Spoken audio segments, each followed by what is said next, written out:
happening, fellow fantasy GMs? I am DJ Wang. He is the bearded one, DJ Dove. And with our powers combined, we are the Fantasy Couriers.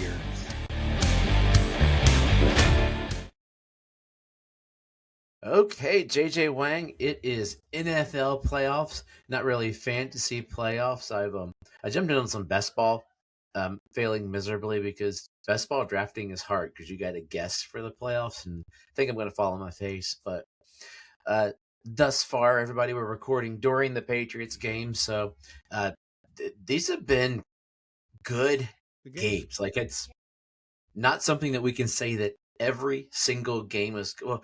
It's interesting. The games look good, but there was points where yesterday on the Saturday games, like the Rams Carolina, the Rams were running away with it, and then the Panthers made a comeback. They're like, "Oh my gosh, Panthers are going to win!" And then the Rams did what the Rams did, and they won there. And then Bears just played like every single Bears games we've like all year more or less. They stunk for a while, and they were down by a bunch, and then just put on a show. Came back as Green Bay got sloppy. And those two games were super exciting. It was a great, relaxing Saturday, and then Sunday didn't disappoint.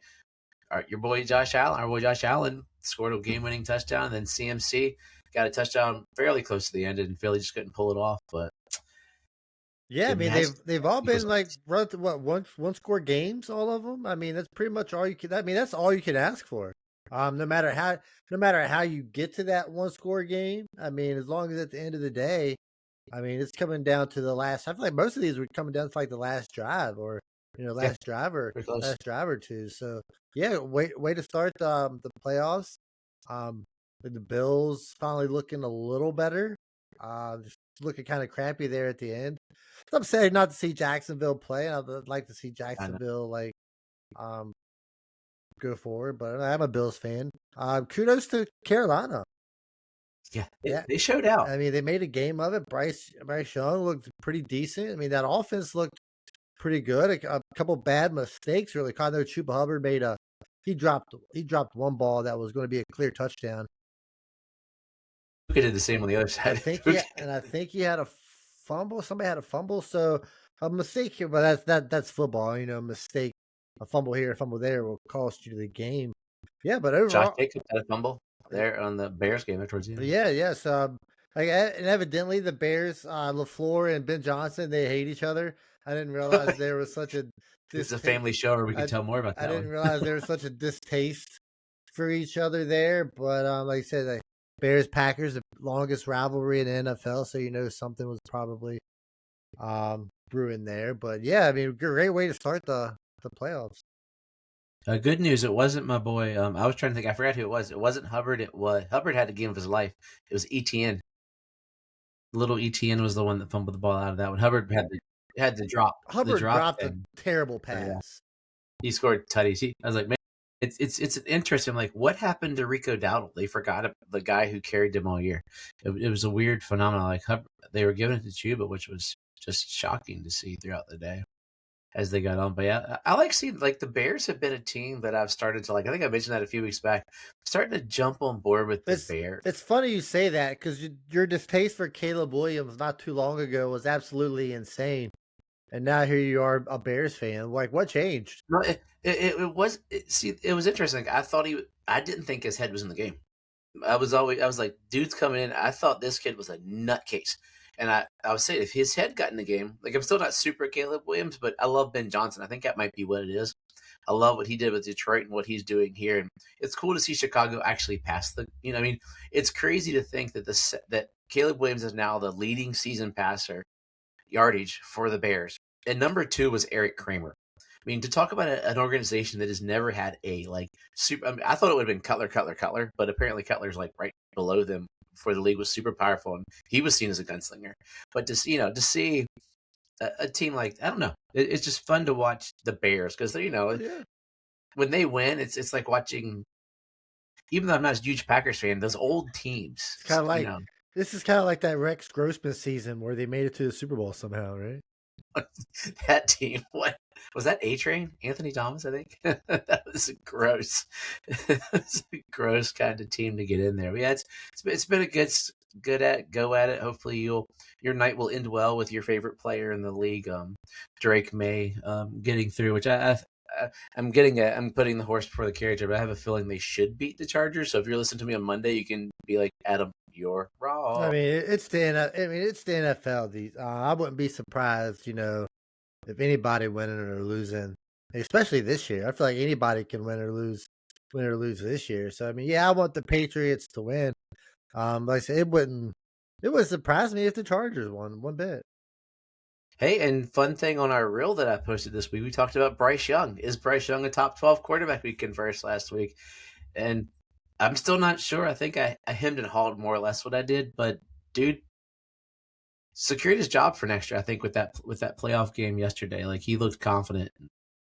Yeah, I think he's gonna be battling for that top 12 spot. I mean, I think if I don't want to disrespect Purdy in any way, but I think if Purdy can fight for that top 12 spot, 12, 11, 12, 13 spot around there. I'm not a big Bryce Young fan, but the way he's played lately, I think he could compete for that. Now I'll probably see Bryce Young more around like 15-ish, around that area. But who knows? I mean, big touchdown season. I mean, he gets 30 touchdowns. It wouldn't surprise me. Yeah, and a fun thing, my favorite part of that game, actually, I love Jalen Coker just because he's a VA boy. And, dude, that guy had a coming out party. That the touchdown he had was beautiful. And, I mean, Cody Parkinson said, hey, here, hold my bag. And the game-winning touchdown. I did see that. Holy cow, that was spectacular. But they both had some pretty catches there as they went in. But, that was pretty cool. It's been a fun weekend. So hopefully it continues to go on like that. But really the biggest news of the week didn't involve players. The Ravens, after choking out a season where they were just miserably terrible, and I think a lot of it I don't think Lamar was ever right, but the Ravens fired Harbaugh.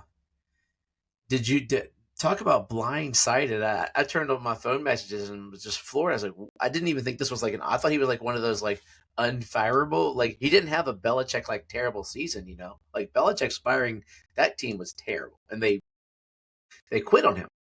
The Ravens were still playing. Guys were coming to like his office crying after that he got canned. Well, I mean, evidently him and Lamar Jackson were beefing. So I mean, that's a problem right there. It's easier to get rid of the coach, but I mean, at some point as a coach, you've got to like overperform. I mean, it's kind of like Mike Tomlin. I'm surprised Mike Tomlin makes the playoffs every year. Pittsburgh, though. But I'm surprised Tomlin still has his job after so many mediocre seasons. I mean, you can only take so many 8-8 seasons from a coach to be like, dude, what are we doing here? I understand, we're doing it, but every year it's 9-8 and 9-8, 9-8. Either you do something or we got to switch it out. I kind of think that's where the Ravens were. I mean, they won the Super Bowl in what, 12? I think it was. So I mean, it's been 13 years. Now they are fighting for playoffs every year. So I mean that there is that. I mean, last year they closed. They've been close the last couple of years. So once you're having a falling out with the quarterback, I mean, that's kind of hard to repair right there. So it's either the coach or the quarterback, and the coach is a little easier. You're saying things I just dream of. Could I imagine if my team had a Super Bowl victory in my lifetime, fought for the playoffs in this century? Huh. Oh yeah, I mean, it's been miserable. I mean, it's not like the Ravens were in the worst position in the NFL. Not by any stretch. I mean, they've definitely had success, but Harbaugh can't get you over the hump. I mean, eventually you got to get over the hump, and if Harbaugh can't do it, I mean, find somebody else that can do it. I mean, he's been coaching for 18 years. That's plenty of time. He's had plenty of run, plenty of opportunities. He got Super Bowl out of it, so kudos to him. But I mean, I'm not mad. I'm not a Ravens fan. Actually, I could really care less. I like the Ravens. I mean, I like the Ravens, but like I said, I'm not surprised. I'm not surprised that the Ravens fired him. I mean, I can understand it. Yeah, it's. I mean, not as shocking as Mike McDaniel's getting fired. Oh wait, yeah, that was just 5 days too late, I guess. They're like, hey, we're gonna dangle you, and then. And it's still not even most people think it's Harbaugh, but they've requested to interview him. But he's coming out with demands. I don't think he'll be in Miami. And then McDaniels, someone at work asked me, "What do you think his spot is?" I said, "McDaniels is either Norv Turner, and he'll be because he's a great offensive coordinator kind of stuff, or I think it'd be fun to see him in Tennessee and give him Cam Ward." Tennessee has talked to McDaniel, so that could be an interesting to see what he can do with Cam Ward and that side of the world. Yeah, I mean, like I said, I mean, you just never know with these. I mean, these coaches. I mean, Mike McDaniel started strong. I mean, has ups and downs. I thought he was a pretty decent coach. That team, He Miami, lost his last year. Miami, that was just a weird team. But yeah, I mean, I don't know if Tennessee would be my first choice, but I mean, if they offer me the job, I mean, like I'll take it. It's an NFL coaching job. There's only 32. It's only 32. You gotta take it. You gotta take it when you can. But I would think Mike. I don't know. I don't know if you think Mike McDaniels gets another head coaching job right off the top.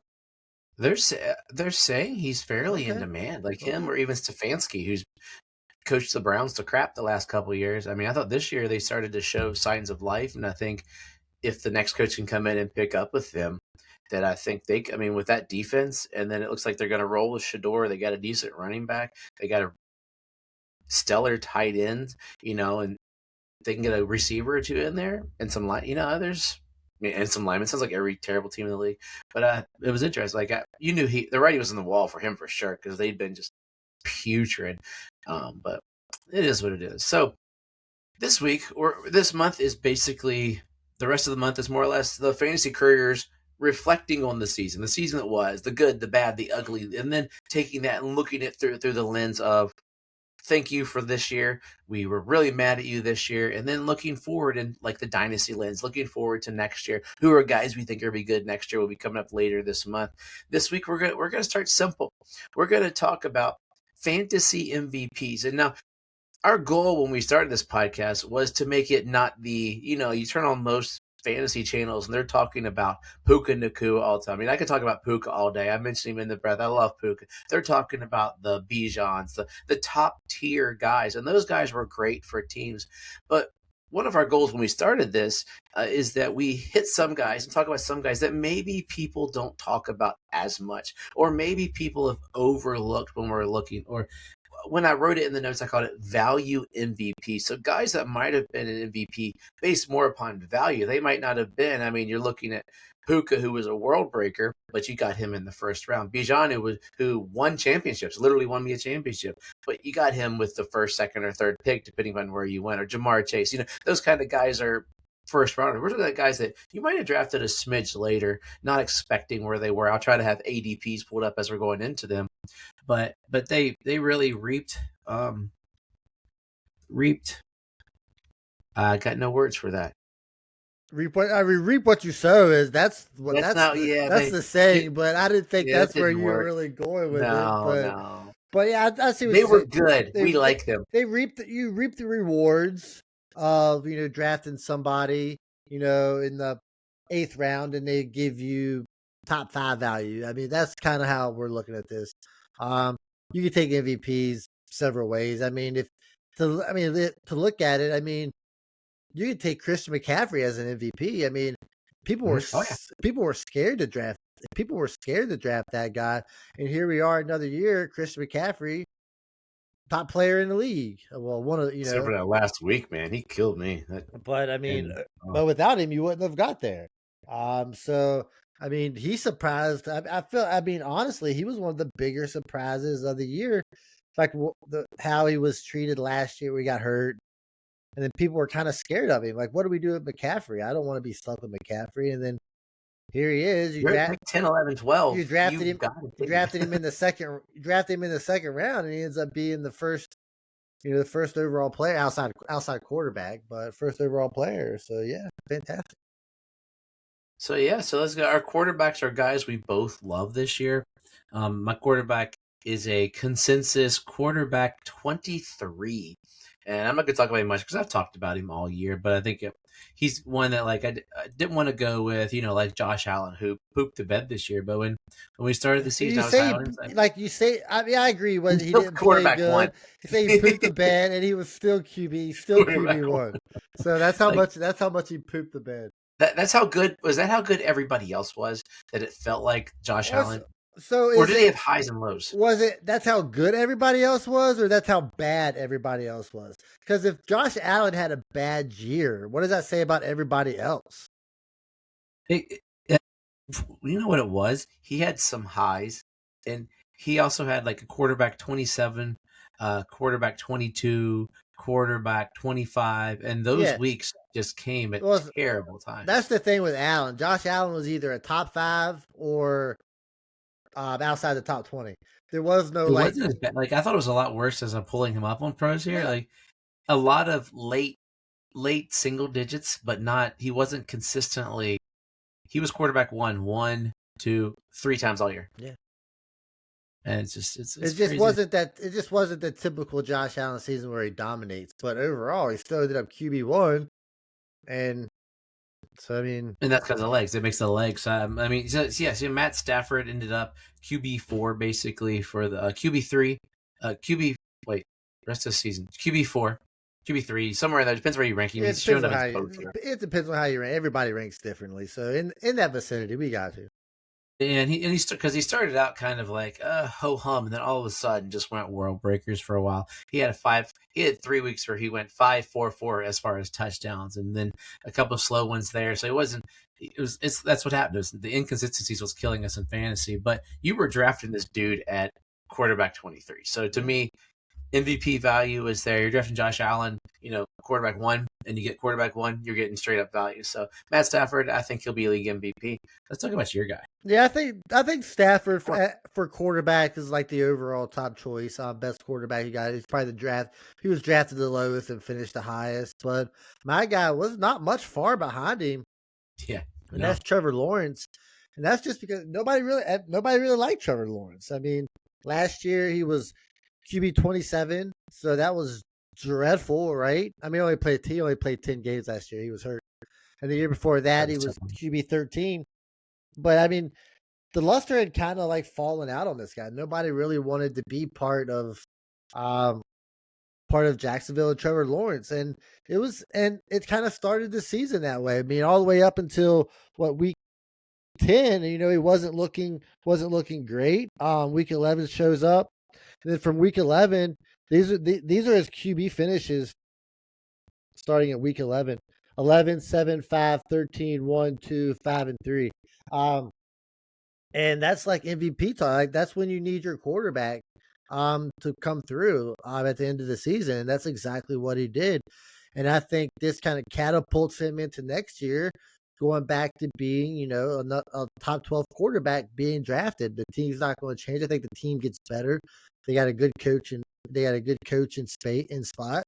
So yeah, you were probably drafted like 20th, 18, 19, 20th. Some of you 20th. He was drafting him somewhere around there, and he finishes QB4-ish. So I mean, that's right there with Matthew Stafford. I mean, these guys are kind of on the same tier here. I think Stafford was a little better overall, but I mean, pretty equal if you ask me, as far as like where you drafted him and where he finished.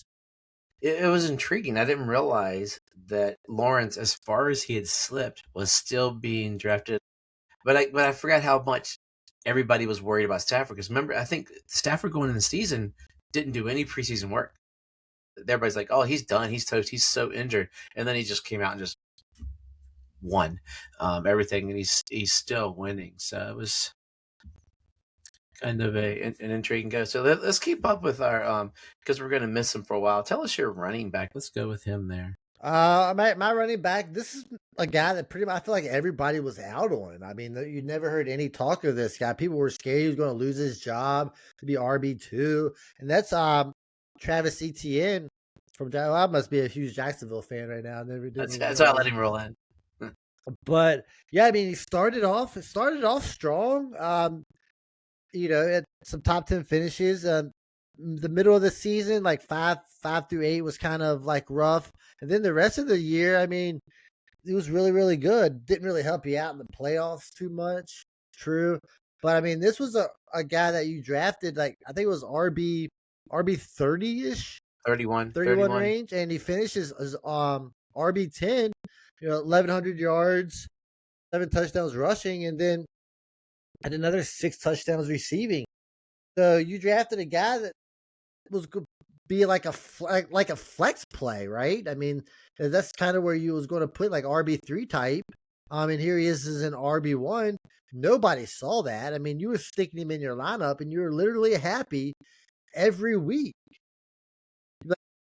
Drafted this guy in the sixth round, seventh round, and I've got top 10 value. I mean, what more could you ask for? I mean, that's MVP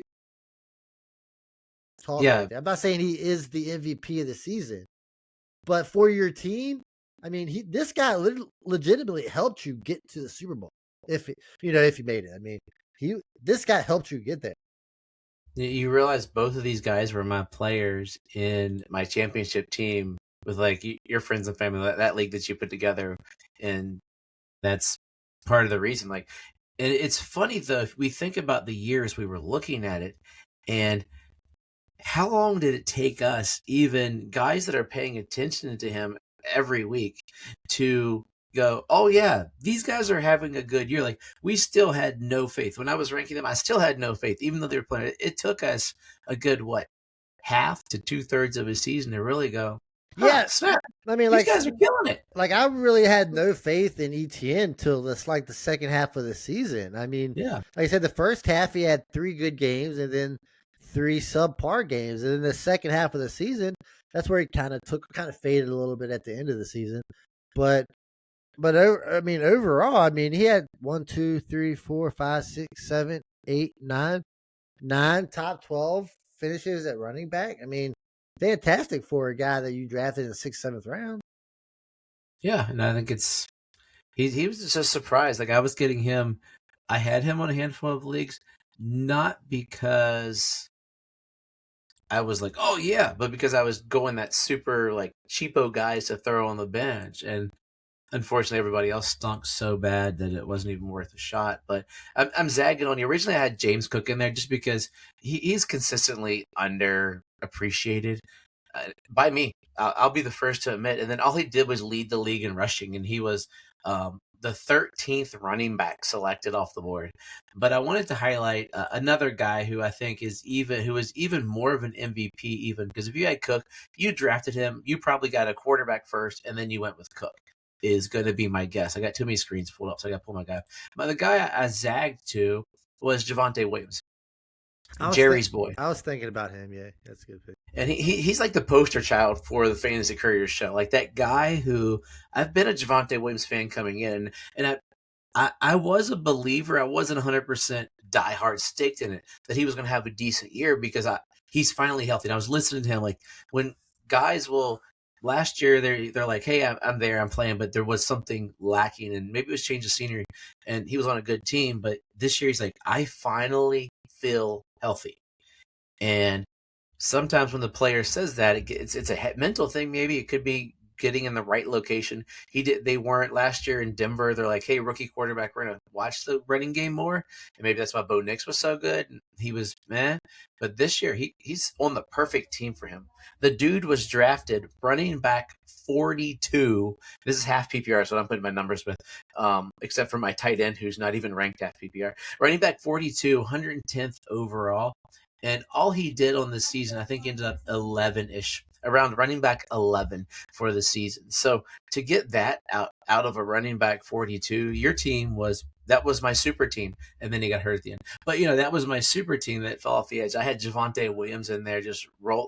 I needed that second running back, and you drafted him as a bottom of the bench, that guy you'll drop for your first pickup. And lo and behold, you were gifted a starting running back, and I have a feeling you're going to get more of the same next year with him there in Dallas. I think you get one or 2 more years out of him in Dallas because he doesn't have the tread. As long as the injuries can stay away, he doesn't have that tread that he had, that some other guys, like everybody go with the age that he has. So as long as they don't, I mean, he did end the year on IR, shocker. But I think that was more because they were done, and it was one of those, like, guys they'll put on IRs with shoulder and neck injury, but maybe it's want to save our running back for next year because we're toast. Yeah, he was surprising. I mean, he definitely surprised me. I was not a huge fan, but I mean, it's just like over the years. I mean, you go back and look at it now over the years. I mean, you always want the Cowboys running back, and that pretty much continued this year. I mean, every time, like every year, the starting quarterback of the Cowboys plays pretty well. So if it's an average running back, plays well, good, and if it's above average running back, you put him in an offense, he looks really, really good. Javonte Williams has been hurt his whole career.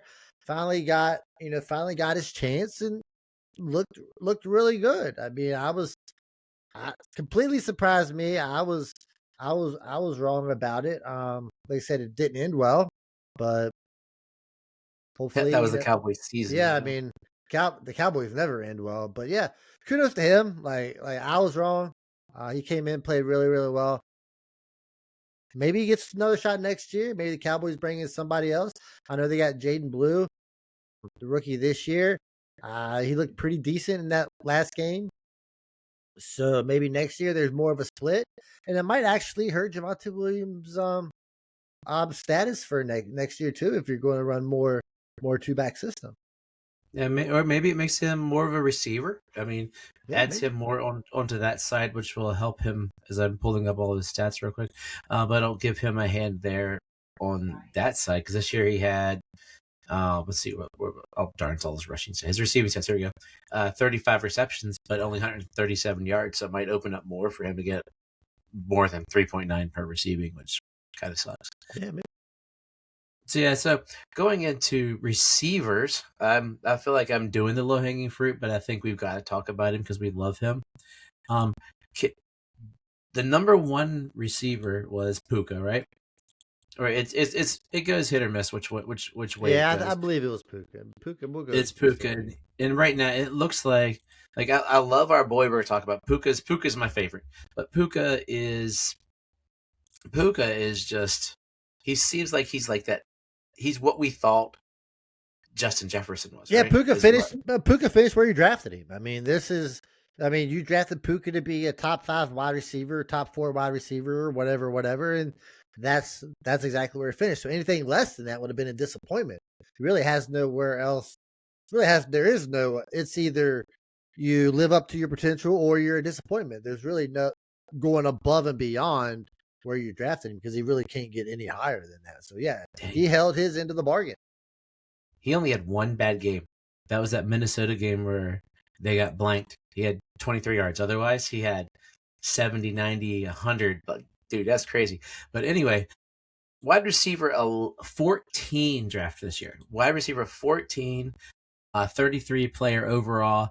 Ended up as I believe, was he 2? I believe he was. Was Jackson Smith? He was 2, yeah. Ended up as 2. Jackson Smith and Jigba. Always been a fan of our show. We've always been a fan of him on this show. I mean, I think a couple have proved us wrong, but it's Ohio State receivers. There's a pedigree within there. Marvin Harrison, but and Ibuka the last half of this season. But I think Ibuka, he started out better than we thought he would anyway. And I comp him to JSN that I think that he'll have a trajectory sort of going that way. But JSN was a world breaker this year. And it's funny, I think, I'm looking at JSN's 23 yards. I wasn't looking at Puka. Oops. JSN was whose stat I got to pull up Puka. I had too many screens up. And his worst week was versus Minnesota when they scored 0 points and he had 23 yards. Otherwise, everything else was world breakers. He had a 162-yard game, 123-yard game, 167-yard game, 84, 85. I mean, these weren't again. Some of them were getting like Tennessee 167. That's expected. Against the Rams 105. That's pretty good because they got a decent secondary. Jacksonville's stellar secondary, buck 62 and a tutty. I mean, we knew he would be good, but I don't think we knew he would be this good. Yeah. I mean, this good with Sam Darnold. I didn't think Sam Darnold was going to be as good as he was this year. I thought he would resort back to being the older Sam Darnold a little bit, but Sam Darnold looked really good for that offense. And I don't want to say JSN is better than Puka. That's not what I'm saying. But Puka is in a premier spot in the NFL. He's got a legitimate Hall of Fame wide receiver on the other side of him. He has a legitimate Hall of Fame quarterback. He has a legitimate Hall of Fame coach, one of the best coaches in the history of the NFL.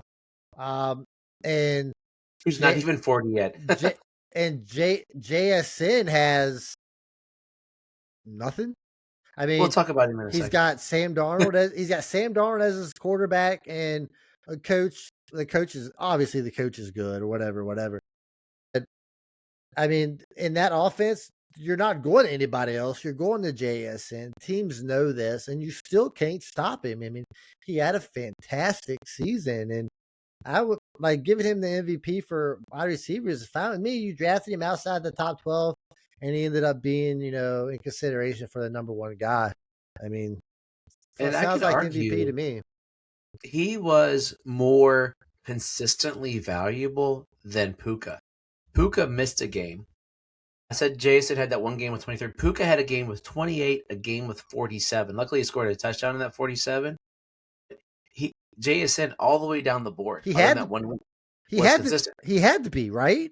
They didn't have nobody else to go to. I mean, it's not like if Puka has a bad game, well, cool, we'll just throw it to Devontae Adams. No big deal. Or one of the 8 tight ends. Yeah, I mean, if JSN has a bad game, like, well, who the hell are we throwing it to? I mean, we don't have anybody else. So we got to just force it to JSN to see what happens. And force it to him, and he was great. Yeah. Yeah, let's do your guy. All right, my guy is a guy that everybody was kind of out on. He has some injury issues.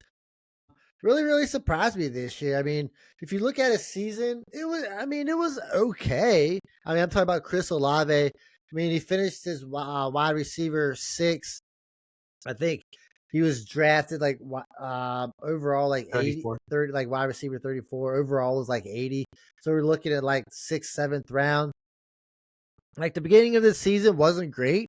It seemed like the same old Chris Olave, right? Week 7 hit, he was wide receiver 4. Took a couple weeks off, he was wide receiver 6. But then when it counts the most, like in the playoffs, this guy was crazy. Week 15, wide receiver 10. Week 16, wide receiver 2. Week 17, wide receiver 2. So, I mean, overall, like game to game, it was just average, all right? I mean, he had a big game here, a big game there, but I mean, consistency for Olave is what we can hope for. And now, considering like he come on when the greatest quarterback in history decided to start playing in Tyler Shook, that's when he really started to look good, and that's the sign of a good quarterback, making your receivers look good. But when it really mattered the most, Chris Olave really, really came through. Like I said, wide receiver 6, played a whole season. There was no injury issues. I think this can really skyrocket him next year, being drafted, probably being overdrafted next year. What do you think? I think, I mean, will he be overdrafted? Because if you look, even at the beginning of the year, he was not as efficient. Not good. He was getting targeted like 13, 10, 14, 6, 11, 10, 7, 12. And then he got more. It's interesting that he got more efficient with less targets through Shuck. Shuck was making better plays, I guess, and getting him. There was one game he had 10 catches for 57 yards. Yeah, that was the early stuff. But it's my favorite thing is, how often in your career will you be the wide receiver 2 with 10 receptions for 148 yards and 2 touchdowns? Like, what kind of a Puka world is that? I think that was the Puka blow up week. It's like, holy crap, dude.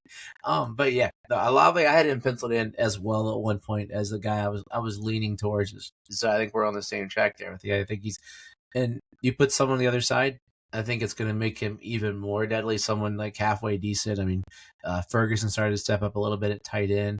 They're going to have to figure out the running back thing in the offseason. I think he was like, when I was thinking about putting him before, he's like what we hoped Tua would be, not get hit in the head and be good. Tua did one of those 2 things this year. So Olave did both things, and that's why he's on our MVP show. Okay, throw in your amazing, awesome. Well, I only got one tight end. It's the same tight end I talk about every week. I don't have any other tight end to talk about. And that's Kyle Pitts. Now, granted, when I talk about Kyle Pitts, I mean, if you take out his huge 40-point game that he had in week 15, he doesn't come nowhere near, QB2, more like, or tight end 2, more like tight end 7 or 8. But he did have that game, and I think he was like second in targets, second in catches, second in yards. I'm pretty sure that's how he ended up. And for Kyle Pitts, I mean, it was tight end 12 coming into the season. So not drafted overly high. Nobody really had any confidence. He was just tight end 12 because there's no other tight ends. I mean, after 6, they all suck, right? So he looked way better this year than he has in his previous 3-4 years. I mean, tight end his first season he was tight end 6, and then 23, 13, 15, and then this week is tight end 2. He looked way better. I mean, he was getting the ball a lot more. Scored a few touchdowns. I mean, 5 touchdowns. That's the most touchdowns he had. Like I said, just getting involved way more than he has in the past, and I think that's just what you got to do. Sometimes you just got to throw him the rock. No one's seen Kyle Pitts finishing tight end 2. I don't really think anybody can say that. So yeah, I mean, and overall, he had some bad games, but I mean, he was pretty consistent overall for a tight end. Hey, it's about the best I got. Yeah, and I think it's interesting. What percentage we talked about it? We never really said on it. What percentage chance he is playing in Atlanta next year? I don't think there's any chance. Yeah, and because I think the interesting thing is he got good.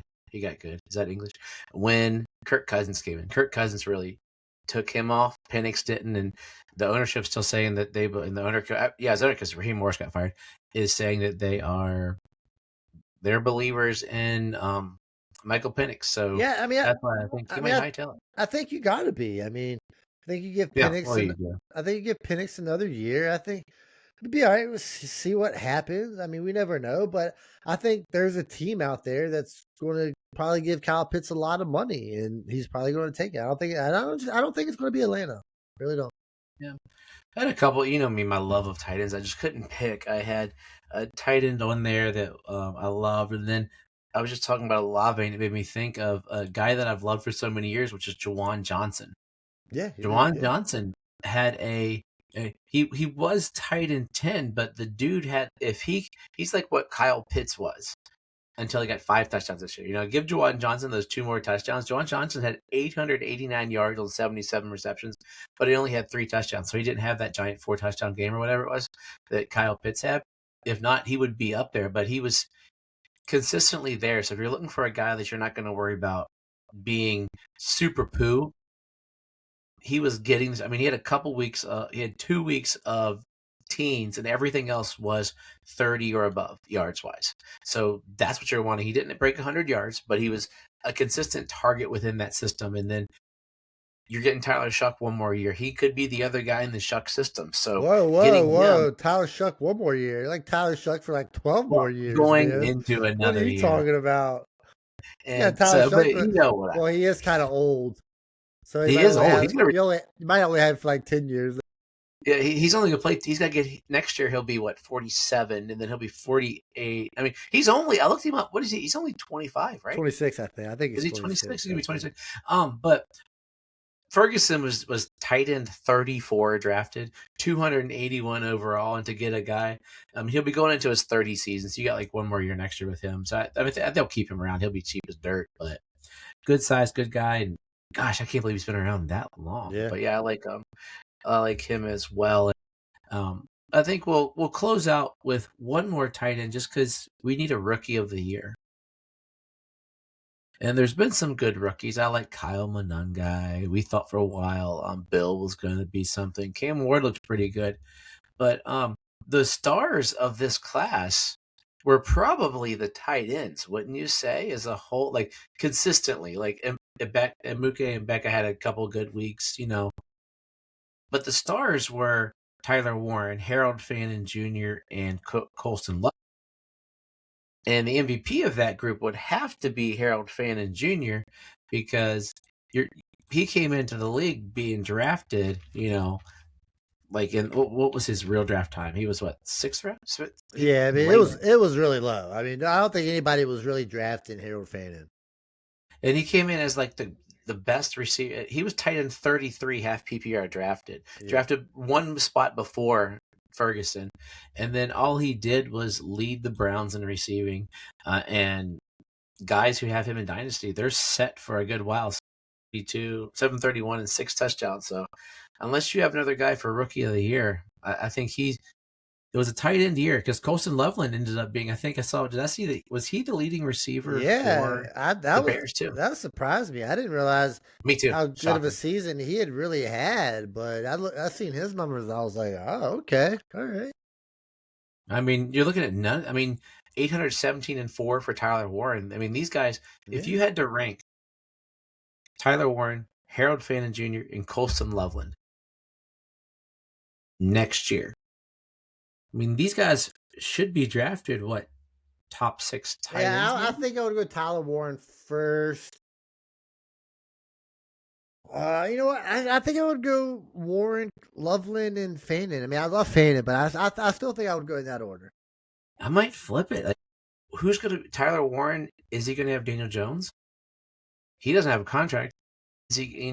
That'll be interesting to see what goes there. I think that we're splitting hairs here. I mean, I almost want to say Loveland because he was the guy we thought would be nothing because there was too many mouths. And he has the best quarterback. Yeah, and he's got the most consistent, better offense. I mean, he's in a better offense overall. Now you convinced me. I'll go Loveland, Fannin, Warren. That's how I'm gonna go. Okay, so there's lots of other guys we could talk about. We'll hit some guys next week. We're gonna jump in and talk about the poop of the league, the guys that just totally dumped on us, the guys that we are like, we don't want a thing to do with those guys. And next week, everybody, is boom, boom, boom, the Fantasy Couriers. Episode 300. Dun, dun, dun, dun, dun, dun, dun, dun, dun. Maybe I've got to create a drop for that. We'll see how the week goes. I'm gone on next weekend, so probably not. Next weekend is episode 300. Join us for that.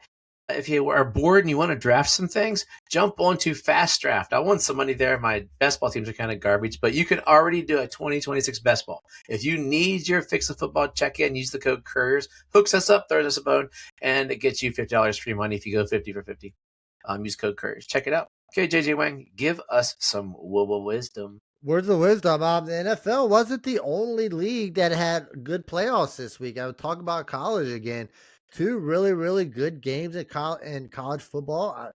I mean, I think that college really hit the jackpot here with these playoffs. I do not understand how this wasn't happening 50 years ago. Makes absolutely zero sense. These guys have to be the dumbest bunch of people I've ever seen in my life. Miami and Ole Miss game, really, really good. Come down to the end. Miami pulling it out. They'll pretty much, I don't want to say the last team in the playoffs, but pretty much like the last team in the playoff. They were fighting Notre Dame. They came in as that last spot. And here they are. Notre Dame. Notre Dame. So maybe Miami did belong in there. Maybe Notre Dame should join a conference. We wouldn't have this problem. And then the other game,